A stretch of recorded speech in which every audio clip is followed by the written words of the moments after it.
Exam কন্ডিশনে গিয়ে তুমি আসলে ঠিক কি করবা? ঠিক ওই ব্যাপারটা নিয়ে কাজ করতে হবে কিন্তু। নিউজ পেপার স্টাইলে পড়া। তাহলে ৫ টা এক্সামে সেম টাইপের সেম স্টাইলটা ৫ টা এক্সামে রিফ্লেক্ট করো। আমি মোটামুটি সিওর তোমাকে বলতে পারি এখান থেকে তোমার চান্স আসলে নিশ্চিত। আসসালামু আলাইকুম।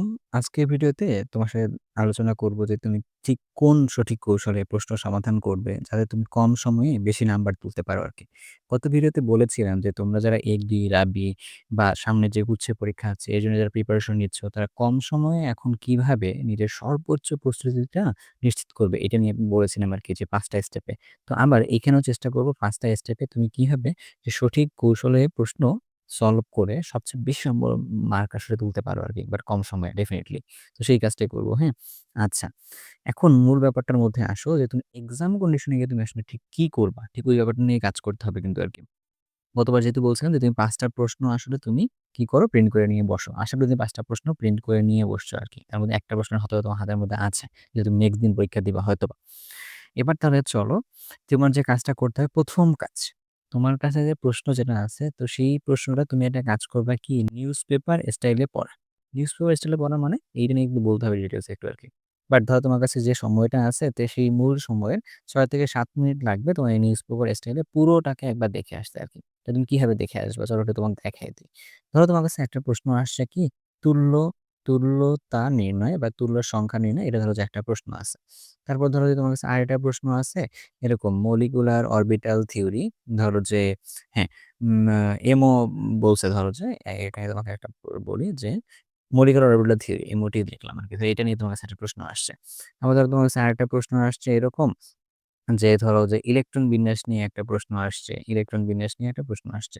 আবার ধরো তোমার কাছে আরেকটা প্রশ্ন আসছে এরকম যে ধরো তোমার কাছে এরকম আরেকটা প্রশ্ন আসছে E1 আর E2 নিয়ে প্রশ্ন আসছে একটা আরকি। ধরো যে E1 রিঅ্যাকশন নিয়ে একটা প্রশ্ন আসছে। ধরো তোমার কাছে দিলাম ৪ টা প্রশ্ন তোমার কাছে আসছে আরকি।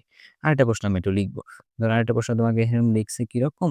ধরো যে লিখছে এস এন, আই এরকম নির্ধারিত প্রশ্ন আসছে। তো সাপোজ আমার কাছে ৫ টা প্রশ্ন এখন আছে। তো নিউজ পেপার স্টাইলে পুরোটাকে রিভাইজ দেওয়া মানে কি? তুমি যখন এই পুরো জায়গা যখন দেখতেছো, খেয়াল করে দেখো তো, আমরা যখন ছোটবেলায় নিউজ পেপার দেখতাম তখন কি হইতো? শুধুমাত্র যেটা আমাদের টার্গেটের জায়গা ছিল, আমরা শুধুমাত্র ওই অংশটুকু দেখে, দেখে আসতাম আরকি। সবচেয়ে বেশি ঘটতো খেলার পেজের মধ্যে। তো খেলার পেজের মধ্যে কি ঘটনা ছিল? খেলার পেজের মধ্যে আমাদের যাদের ক্রিকেট ভালো লাগে, তো আমরা গুনে, ওই ক্রিকেটের যে পেজের মধ্যেই যাইতাম। বাট ওখানে কিন্তু আরো অনেকগুলো খেলার খবর কিন্তু ছিল। তো আমরা সেগুলো আসলে ওরকম কেয়ার করতাম না। বাট আমরা কিন্তু জানতাম যে কোন খেলাগুলো এখানে আছে। না হয় কিন্তু এখন তুমি খেলার নামগুলো আসলে ওভাবে বলতে পারতা না আরকি, হ্যাঁ? আচ্ছা যাই হোক। এবার তাহলে তুমি একটা কাজ করে দেখো, এই ৫ টা প্রশ্ন তুমি একটু স্ক্যান করে দেখো শুধুমাত্র। স্ক্যান করে তুমি দেখলা তোমার কাছে সবচেয়ে পরিচিত কোনটা লাগতেছে।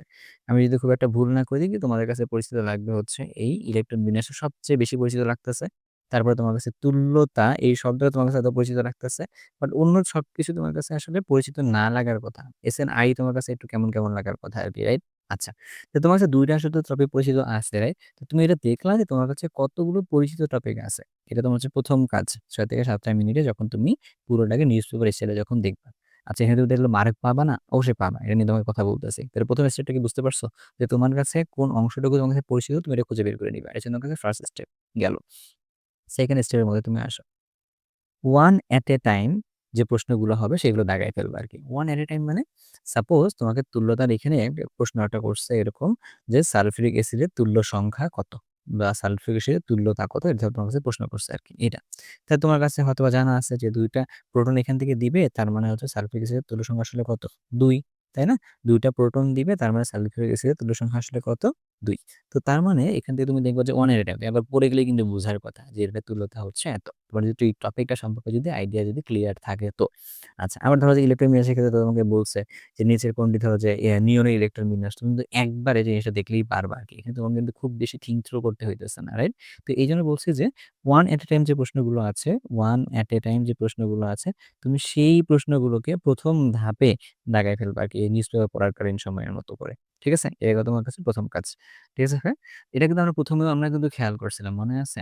যে নিউজ পেপারের মধ্যে ১ম এ উপরে যে একটা টপিক থাকে ধরো যে বাংলাদেশ দেখুন কি হইলো আরকি। এরকম একটা যেটা কথা বলা আছে। বাট এটা পরবর্তী কোনো একটা কলামে গিয়ে ডিটেইলস এ বলা আছে।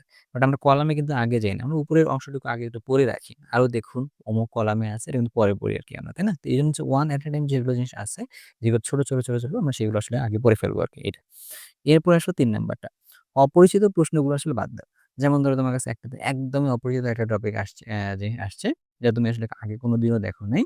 তো যে টপিকটা আসলে তোমার কাছে আসলে সত্যি কথা বলতে কি ২ বছর তোমার তো পড়াশোনা করছো। তো তোমাদের কাছে আসলে কিছু টপিক এখনো থাকবে, অপরিচিত থাকবে। এটা খুব অস্বাভাবিক না। যেমন ধরো আমি তোমাকে উপরে যদি বলি, যেমন ধরো তোমার কাছে এসএনআই এটা একটা অপরিচিত টপিক। এসএনআই এরা একটা অপরিচিত টপিক, তাই না? তারপরে ধরো যে তোমার কাছে মলিকুলার অরবিটাল থিওরি ধরে নিলাম, এটা তোমার কাছে একটা অপরিচিত টপিক। তো এই ২ টা টপিক বাদ দেয়া যায় না? হ্যাঁ, বাদ দিতে কিন্তু তোমাকে হবে আরকি। হ্যাঁ, অপরিচিত টপিকগুলো তুমি আসলে এখান থেকে বাদ দিয়ে ফেলবা আরকি। এটা তোমার কাছে ৩ নাম্বার স্টেপ। এই ২ টা কাজ যে one at a time and অপরিচিত টপিকগুলোকে বাদ দিয়ে দেওয়া, এটা কিন্তু ৬ থেকে ৭ মিনিটের মধ্যেই কিন্তু করছে। ঠিক আছে? Be careful. এটা কিন্তু দক্ষতা কিন্তু অর্জন করতে হবে আরকি। এজন্য তোমাকে ৫ টা পরীক্ষা দিতে বলছি ভাইয়া। ৪ নাম্বারটার মধ্যে আসো। ক্যালকুলেশন বা ভাবার যেগুলো প্রশ্ন আছে সেগুলো আলাদা সময় রাখো আরকি। ওই যে বললাম এখন one at a time তুমি করতে গিয়ে তুমি দেখলা যে তোমার কাছে তুল্যতার যে প্রশ্নটা আছে মেবি তুমি এই প্রশ্নটা এখন পারলা। এই প্রশ্নটা এখন পারছো। বাট তোমার কাছে গিয়ে মনে হইলো যে ইলেকট্রন বিন্যাসে যে প্রশ্ন আছে এই প্রশ্নটার মধ্যে তোমাকে বলছে হচ্ছে এরকম, ধরো আর্গন দিছে, তোমাকে ধরো যে Cl মাইনাস দিছে। ধরো যে তোমাকে এখানে দিছে যে K প্লাস দিছে, এরকম বলছে আরকি। ঠিক আছে? তো এই ৩ টার মধ্যে তোমাকে একটা সম্পর্ক বের করতে বলছে। এখন হয়তোবা এই ৩ টার জন্য তোমাকে ইলেকট্রন বিন্যাস করতে হবে। তুমি হয়তোবা মাথায় করতে পারতেছো না। তো এটা যদি তুমি জানো, তুমি চেষ্টা করলে পারবা। বাট দ্যা প্রবলেম ইস তোমার এটার জন্য একটু সময়ের দরকার আছে আরকি। এজন্য আমি তোমাকে বলব এই প্রশ্নটা তুমি এমনভাবে একটা মার্ক করে রাখো, আমি হলো স্টার দিয়ে আসতাম যে আমি এটা পরবর্তীতে কিন্তু এসে করবই। মাস্ট এটা আমার হবে। বাট আমি আগে পুরোটাকে একবার দেখে আসি আরকি। তো এজন্য বলছি যে কিছু সময় আলাদা করে রাখো যে অমুক প্রশ্নটা আমি কিন্তু পরে গিয়ে করবো আরকি। এই গেল তোমার কাছে ৪ নাম্বারটা। এবার হচ্ছে ৫ নাম্বার।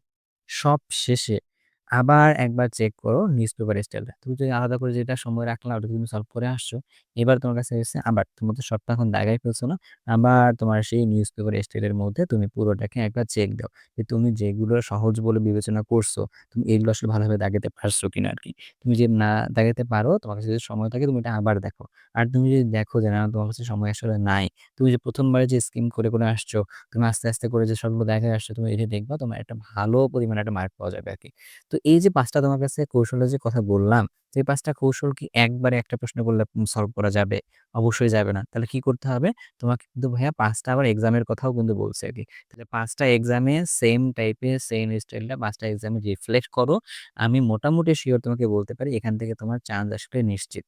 বাট দ্যা প্রবলেম ইস আমরা কি কাজটা করি? আমরা কিন্তু এই সঠিক স্ট্র্যাটেজিটা কিন্তু ফলো করি না আসলে। কিভাবে সলভ করতে হবে। অনেকে আসলে বাই নেচার এই জিনিসগুলো থাকে। এজন্য তাকে আসলে এত কিছু বলতে হয় না। সে অটোমেটিক এটা করতে পারে। বাট আমি বলব যে আসলে একটু স্টেপ বাই স্টেপ ফলো করো। হ্যাঁ? রেগুলারিটিটা কিন্তু অনেক বড় একটা ম্যাটার, হ্যাঁ? ধরো যে কারো একটা বাই বর্ন ট্যালেন্ট আছে। আর কেউ হচ্ছে রেগুলার কাজ করতে গিয়ে ট্যালেন্ট। কোন মানুষটা খুব বেশি হচ্ছে যে হ্যাঁ, কি বলে এটাকে? ডেঞ্জারাস বলতো তো। যে কিনা রেগুলারলি কাজ করতেছে। রেগুলারলি কাজ করলে ওর আসলে আস্তে কাজের স্টেপ ওর আসলে বাড়তে থাকে আরকি। ও আসলে কাজের যে ইনটেনসিটি ওইখান থেকে যে রেজাল্ট নিয়ে আসার যে ক্যাপাবিলিটি এটা কিন্তু বাড়তে থাকে অনেক বেশি পরিমাণের। তো আমি তোমাকে বলব একটু রেগুলারলি হও। দেখবা তোমাদের স্বপ্নের জায়গায় তোমরা অনেক বেশি ভালো করবা, সুস্থ থাকবা। ঠিক আছে? আচ্ছা, এখানে আরেকটা ব্যাপার বলি। তোমাদের তো শুধু স্ট্র্যাটেজি নিয়ে কথা বললাম। এখন হয়তোবা ভাবতেছো যে ভাইয়া আমার হচ্ছে যে এই কি পড়বো এগুলো কোথায় আসলে? তো অলরেডি তোমরা মনে হয় জানো। আমি তোমাদের কেমিস্ট্রির উপরে একটা মাস্টার ক্লাস ডিজাইন করে রেখেছি অলরেডি ৩ ঘন্টার মতো।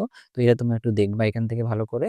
এরপর হচ্ছে ফিজিক্সের উপরে প্রশ্ন সলভ যেটা আছে, তো সেই ফিজিক্সের উপরে প্রশ্ন সলভের একটা ক্লাস বেসে ফার্স্ট পেপারটা দিয়ে ফেলছি। বাট সেকেন্ড পেপারটা দিব। কেমিস্ট্রির উপরে আসলে কোয়েশ্চেন সলভ যেটা করতে হবে, তো সেটাও আসলে ডেডিকেটেড ভাবে একটু দিয়ে দিব ভাইয়া। বাট আপাতত আমি তোমাকে বলব এই এক্সামগুলোর জন্য নিজে একটু ডিজাইন করো আরকি। কারণ অল অ্যাবাউট এক্সামের ভিতরে তোমাকে গিয়ে আসলে রিফ্লেক্ট করতে হবে। তাই তো? সো আজকে এ পর্যন্তই। সবাই ভালো থাকো, সুস্থ থাকো। ইনশাআল্লাহ দেখা হবে পরের কোনো ভিডিওতে আরকি।